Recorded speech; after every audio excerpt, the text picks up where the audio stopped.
Assalamualaikum warahmatullahi wabarakatuh. Perkenalkan, kami dari kelompok 8. Di sini kami akan mempresentasikan materi mengenai kebijakan moneter ekonomi Islam.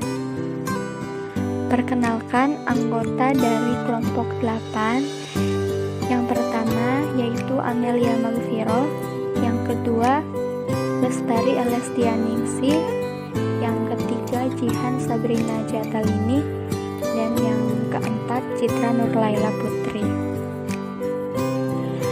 Untuk pokok-pokok pembahasan pada materi kali ini, yang pertama yaitu mengenai konsep kebijakan moneter, yang kedua manajemen moneter konvensional dan Islam, yang ketiga kebijakan moneter Islam menurut Mas'udul Alam Khoundry, dan yang keempat instrumen kebijakan moneter konvensional dan syariah.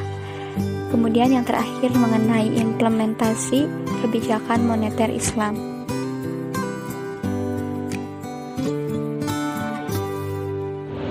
Untuk materi yang pertama mengenai konsep kebijakan moneter. Kebijakan moneter sendiri yaitu upaya mengendalikan atau mengarahkan perekonomian makro pada kondisi yang diinginkan dengan mengatur jumlah uang yang beredar. Kondisi yang diinginkan di sini yaitu kondisi yang lebih baik yang dapat diperoleh dengan cara meningkatnya output keseimbangan dan terpeliharanya stabilitas harga. Melalui kebijakan moneter, pemerintah dapat mempertahankan, menambah, atau mengurangi jumlah uang beredar dalam upayanya untuk mempertahankan kemampuan ekonomi untuk terus tumbuh sekaligus mengendalikan inflasi. Pengaturan jumlah uang yang beredar pada masyarakat diatur dengan dua cara. Yang pertama dengan menambah jumlah uang yang beredar atau ekspansif, dan dengan mengurangi jumlah uang yang beredar atau kontraktif, yang lebih dikenal juga dengan kebijakan uang ketat atau tight money policy. Untuk cara yang pertama yaitu dengan menambah jumlah uang beredar atau ekspansif, kebijakan ini dilakukan untuk mengatasi pengangguran dan meningkatkan daya beli masyarakat atau permintaan masyarakat pada saat perekonomian mengalami resesi atau depresi. Sedangkan untuk cara yang kedua yaitu mengurangi jumlah uang beredar atau kontraktif, kebijakan ini dilakukan pada saat perekonomian mengalami inflasi. Kebijakan moneter dapat pula berarti pengaturan atau ketentuan yang dikeluarkan dalam mengatur penawaran uang dan tingkat bunga. Kebijakan ini dilakukan oleh Bank Sentral, yaitu Bank Indonesia. Yang bertindak sebagai bank sentral adalah Bank Indonesia. Agar ekonomi tumbuh lebih cepat, Bank Sentral dapat memberikan lebih banyak kredit pada sistem perbankan melalui operasi pasar terbuka, atau juga Bank Sentral menurunkan persyaratan cadangan dari bank-bank atau menurunkan tingkat diskonto yang hanya dibayar oleh bank jika hendak meminjam dari Bank Sentral. Akan tetapi, apabila ekonomi tumbuh terlalu cepat dan inflasi menjadi masalah yang semakin besar, Bank Sentral dapat melakukan operasi pasar terbuka atau open market operation yang menarik uang dari sistem perbankan, menaikkan persyaratan cadangan minimum atau reserve requirement, atau menaikkan tingkat diskonto atau interest or discount rate, sehingga akan memperlambat pertumbuhan ekonomi.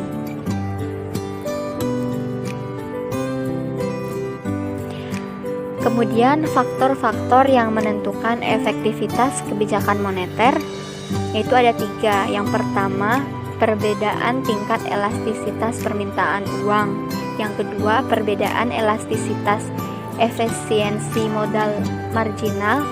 Dan yang ketiga, perubahan dalam MPC. Kebijakan moneter dapat dibedakan menjadi 2, yaitu yang pertama kebijakan moneter yang bersifat kuantitatif, yaitu kebijakan umum yang bertujuan mempengaruhi jumlah penawaran uang dan tingkat bunga dalam perekonomian. Pada kebijakan ini mencakup operasi pasar terbuka, mengubah persyaratan cadangan minimum atau reserve requirement, serta mengubah tingkat suku bunga atau discount rate. Yang kedua, kebijakan moneter yang bersifat kualitatif. Pada kebijakan ini terdapat dua bagian. Yang pertama, pengawasan pinjaman secara selektif, yaitu menentukan jenis-jenis pinjaman yang harus dikurangi atau digalakkan. Kemudian, bagian yang kedua, pembujukan moral, yaitu bank sentral menghimbau serta membujuk bank-bank untuk melakukan suatu hal yang diarahkan. Misalnya pada saat terlalu banyak jumlah uang beredar, bank sentral bisa membujuk para bank untuk mengurangi penyaluran kreditnya. Untuk selanjutnya, kita akan membahas manajemen moneter konvensional dan Islam. Yang pertama dari konvensional dulu. Seringkali adanya ketidakteraturan dan hubungan antara variabel dalam perekonomian itu membuat kita bingung sebenarnya alur dari kebijakan moneter ini tujuannya kemana, sehingga kita itu perlu untuk memahami sedikit proses yang terjadi di dalamnya. Pada dasarnya ada dua paradigma dalam memahami mekanisme transmisi moneter. Yang pertama itu paradigma uang pasif dan paradigma uang aktif. Kita bahas dulu dari yang pertama, uang pasif. Paradigma uang pasif percaya kesenjangan output itu merupakan klausal utama dalam mekanisme transmisi. Dalam paradigma ini, suku bunga jangka pendek dan nilai tukar dijadikan sebagai sasaran antara yang pada gilirannya akan mempengaruhi perkembangan besaran permintaan, kesenjangan output, dan ekspektasi inflasi. Dalam paradigma uang pasif ini, uang itu dinyatakan sebagai variabel endogen, yang mana otoritas moneter tidak mempunyai kemampuan secara penuh untuk mengatur jumlah uang yang beredar. Kemudian, asumsi yang digunakan dalam paradigma endogenes. Yang pertama, jumlah uang beredar adalah dependen terhadap suku bunga. Uang adalah variabel endogen. Yang kedua itu instrumen moneter yang dijadikan sasaran operasional bank sentral bukan jumlah uang beredar, melainkan suku bunganya. Terus yang kedua membahas uang aktif. Paradigma uang aktif ini percaya kalau likuiditas itu klausa utama dalam mekanisme transmisi moneter. Dalam paradigma ini, suku bunga dianggap sebagai resultan biasa yang terjadi dalam mekanisme transmisi moneter. Kemudian yang kedua, manajemen moneter Islam. Dasar pemikiran dari manajemen moneter dalam konsep Islam ini terciptanya stabilitas permintaan uang dan mengarahkan permintaan tersebut kepada tujuan yang penting dan produktif. Jadi kalau setiap instrumen yang mengarahkan kepada instabilitas dan pengalokasian sumber data yang tidak produktif, ya akan ditinggalkan. Dan dalam teori Keynes, ini dikenal bahwa adanya permintaan spekulatif akan uang pada dasarnya dipengaruhi oleh keberadaan suku bunga. Jadi kemudian dalam permintaan uang spekulatif menurun, maka tingkat suku bunga akan relatif meningkat. Penghapusan suku bunga dan adanya kewajiban pembayaran pajak atas biaya produktif yang menganggur dalam manajemen moneter Islam itu akan menghilangkan insentif orang untuk memegang uang yang menganggur, sehingga mendorong orang itu bisa untuk melakukan seperti court atau meminjamkan penjelasannya itu meminjamkan uang kepada orang lain. Kemudian bisa juga untuk penjualan muajal ataupun untuk mudharabah.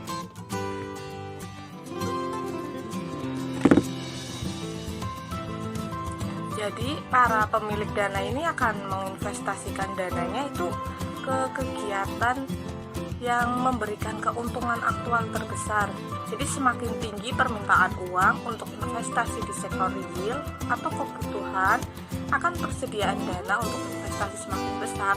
maka tingkat keuntungan harapan yang akan diberikan akan relatif menurun karena besarnya tingkat upfront return ini tidak berfluktuasi seperti halnya suku bunga. Maka Kebijakan moneter Islam menurut Mas Udul Alam Qoduri.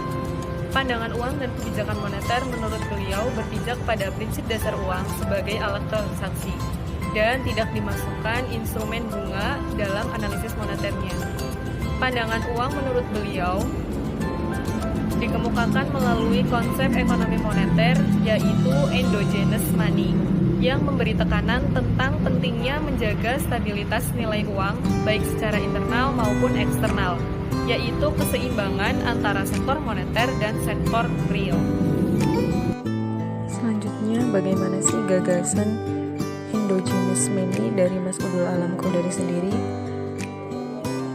Jadi, perekonomian ini akan mencapai kondisi ideal manakala tercapai keseimbangan antara pasar barang atau IS dan pasar uang atau LM. Tetapi Mas Udul di sini tidak memasukkan unsur bunga atau interest dalam analisisnya. Selanjutnya mengenai keseimbangan IS dan LM. Jadi keseimbangan pasar barang atau IS itu tercapai apabila Y sama dengan C plus I plus G plus X min M.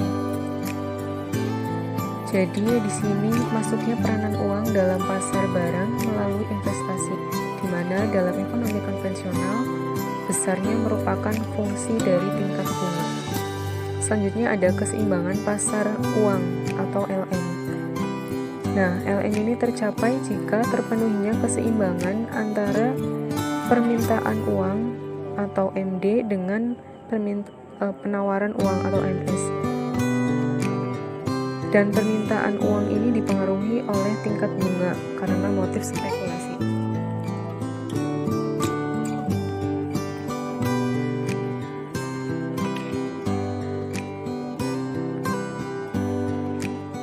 Kurva gagasan endogenous money menurut Mas Udul Alam Qoduri. Seperti yang teman-teman bisa lihat di dalam gambar di sini ada kurva ya. Untuk keterangannya pada kuadran 1 di sini menjelaskan keterkaitan antara C atau currency value spending atau jumlah uang yang dibelanjakan dengan PQ atau real value spending, nilai pengeluaran real dari masyarakat. Jadi kuadran 1 ini menjelaskan keterkaitan antara sektor moneter dan sektor real. Terus untuk kuadran kedua di sini ada hubungan antara PQ dan P. P di sini profit ya. Jadi menjelaskan hubungan antara nilai pengeluaran real dari masyarakat dengan profit atau tingkat keuntungan. Nah, keduanya ini berkolerasi positif. Jadi jika pengeluaran real naik, maka tingkat keuntungan juga meningkat. Nah, pandangan ini membawa implikasi bahwa jumlah uang yang diminta untuk kegiatan transaksi ditentukan oleh bagaimana kondisi di sektor real yang ditunjukkan dengan besarnya tingkat keuntungan. Semakin besar tingkat keuntungan atau profit, maka akan semakin besar pula produksi yang dihasilkan dunia usaha dan semakin besar permintaan uang untuk bertransaksi. Nah, hal ini berbeda dengan pandangan ekonomi konvensional yang menjelaskan hubungan berkebalikan antara tingkat bunga dan real value spending atau nilai pengeluaran real dari masyarakat. Nah, nilai pengeluaran dari masyarakat ini akan menurun dan sebaliknya. Dalam kondisi lesu, masyarakat justru lebih memilih memasukkan uangnya di bank yang memberikan imbalan bunga yang tinggi.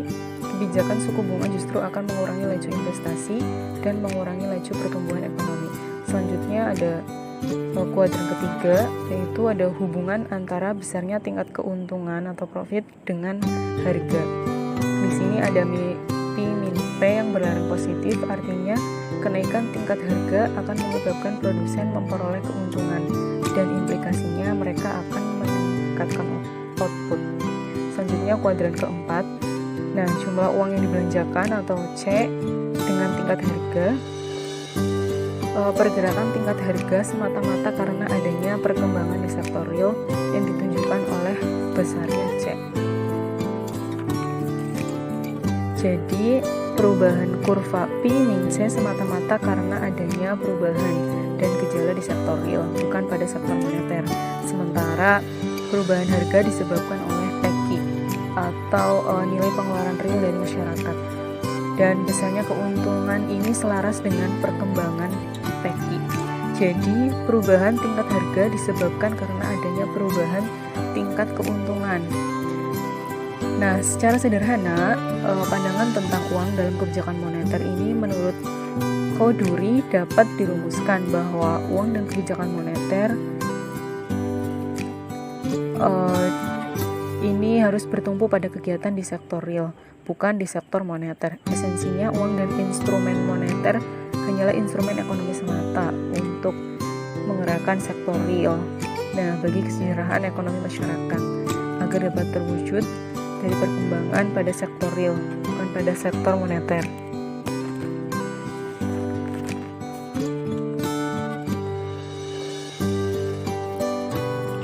Materi selanjutnya mengenai instrumen kebijakan moneter konvensional dan syariah.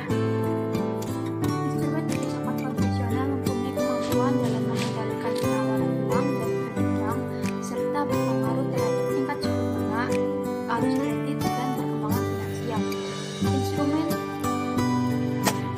bank sentral mempunyai 4 macam instrumen, yaitu yang pertama, operasi sektor terbuka adalah pembagian dan penjualan surat-surat berharga milik pemerintah.